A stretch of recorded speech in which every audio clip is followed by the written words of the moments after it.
Action. Hello, we're here in Mike Barone Arena before the action starts on a weekly Tuesday Rollerchairball night. My name is Kyle Stout. I'm the Director of Operations for the National League of Rollerchairball. We just wrapped up the War of Worthington, the second tournament in our summer series, and I'm here tonight to interview the star of two of the best teams in the league, Andrew Wood, member of the Andrew Wood Project, who took second place at the first tournament, the season opener, and also second place at the War of Worthington with Teeze. His partner was Doug Taps. Founder of Worthington Pizza. Founder of Worthington Pizza, indeed. So Mr. Wood has been gracious enough to sit down with us and answer a few questions about the tournament, about the league, his career, and everything Rollerchairball related. How you doing tonight, Mr. Wood? I'm doing great. Great to be here in Mike Barone Arena. Without Mike Barone. So, the War of Worthington. Yes. Can you give me what were your impressions of the tournament? How'd it go? What do you think? I thought it was a great tournament. I had a great turnout. A lot of money changed hands. Love it changing hands, especially it changed into my hands. We came in second. We almost came in first. We did well. I thought overall everybody played well. Nobody was trying to do anything, as Locke would say, dicey. Everybody was playing on the level. And a little bit of rain here and there, but there were some beautiful rainbows, double rainbows that we saw. It was great. Took a Chipotle break. It was a great day. It was a great day. Let's talk a little bit about your team from the War of Worthington, Teeze. You teamed with Doug Taps. He's an up-and-coming star in the league. You guys, this was your first tournament appearance as a team, but you guys have been playing recently as a team quite a bit on Tuesday nights. Could you talk a little bit about how you think you were prepared for the tournament and chemistry with your teammates? Well, Doug insists I give over 100%. Maybe I don't always give 100%, but in the tournaments, I give it my all most of the time. And on Sunday, when Doug told me what to do, I did it because I listened to Doug because he's younger than me. So you guys took an early tumble in the winners bracket to a team called Orange Cone, right. And you were sent to the losers bracket, but you battled your way through. And you ended up beating Orange Cone in the losers bracket finals to make it to the finals against United RC. United RC has never lost a game, so could you talk a little bit about the challenge of playing that team, and did you think you had a chance to win when you guys made it to the finals? Well, when we first started playing, I didn't think we had a chance to win, but while we were playing the game against United RC, I really thought that we could, if we got some good breaks, which we got, when Locke threw the ball to me, I thought, this is our game. We got good luck on our side. We've got it. And then some things happened, the momentum switched, and you could feel it. It's like the rug getting pulled out from under you, and you just scramble to try to get back on your feet. By that time, it's 20 to 15, 20 to 17 after the final. 20 to 15. Despite what you're saying, 20 to 15, that does tie the most points ever scored against United RC in a match. Is that right? So I thought it was a commendable effort.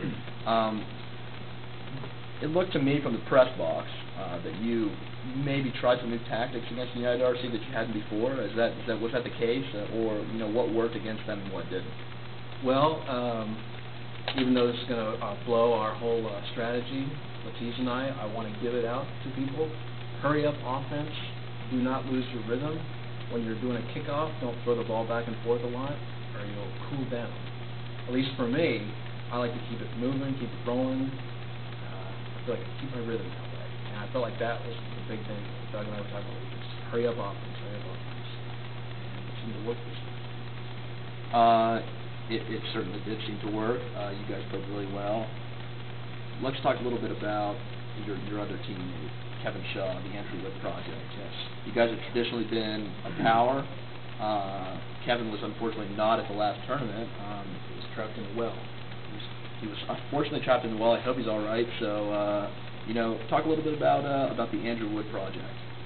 Well, it's going to be great to have Key back.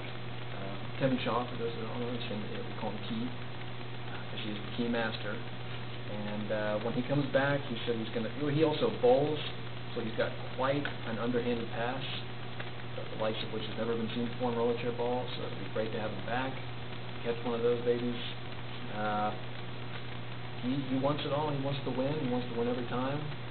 But we're gonna have to wait till next June, or we have to wait till this next month, which is June. There's talk that the next tournament might be moved to Zanesville because of the burgeoning league in Zanesville. Are you worried at all about new competition, or do you think your stance in the top 2 or 3 teams is pretty much set? I'm not worried. They're all newcomers at Zanesville. I think first we'll defeat them. Although I am worried that I hear that they're playing outside of Locke's influence. They're practicing, which I don't do. I don't believe in practicing. I believe in getting paid. So, you know, I think if they practice for another maybe 1,000 years, they could probably beat Teeze or into a project. Speaking of practice, United RC, one half of the team is notoriously a non-practicer. Brandon Locke does not like to practice. He doesn't like to play very often, and you know, he doesn't like to step up his intensity until he needs it. Sometimes that leaves him a little lackadaisical, a little out of focus. And do you think that will be the ultimate chink in United RC's armor? Will that be? Will they just take somebody too lightly, and is that going to be how somebody fights them, or do you think Locke will always step up to the challenge? I think Locke does step up to the challenge. I know what you mean. I think that there are times when he may not be giving it 100%, but he does always compensate for that later in the game and really brings the intensity. When he passes by you on a chair, it sounds like a roller coaster going by. He is so fast. So I would never discount this. I think in the beginning of the game, he's either conserving his energy or he's feeling out, you know, how he needs to play the rest of the game, and when he feels like he really needs to turn it on, then he'll do it. Well, I think you're underestimating your own speed. This man is extremely fast. So anybody watching this interview, please, he's just trying to dupe you. If you ever meet him on the court, don't take it for granted. He's just as fast. So you know, he likes to talk a good game as if he's not that great. But we're talking top 2 or 3 talent in the league. We're not messing around. I'll let you get out of here on this. You have 2 questions for you to get out of here. First, a serious question. Can you give me a little overview of how you see the rest of the summer series going? And secondly, why don't you give us a little insight about Indiana Jones 4? Oh, well, to start with the first question, I feel like the temperature is going to steadily rise, and so will the temperature of Rollerchairball enthusiasm. It's just going to keep climbing. I don't see how it could go down. I mean, it's probably the greatest game ever invented, probably beyond football. That's right. It eclipses football because you actually do get to sit down when you play. That's right. Now, for Indiana Jones 4, there are some interesting rumors that I've read about that it might be filming in New Mexico here next month. It's going to be filming in New Haven, Connecticut. Now, when you talk about filming in New Mexico, there's Area 51, Roswell. I don't know. All in the vicinity. The next Indiana Jones, the logical step would could have be to about be aliens. Well, you heard it here first at rollerchairball.org. Mr. Wood, thank you for stopping by, and good luck for the rest of the series. Thank you.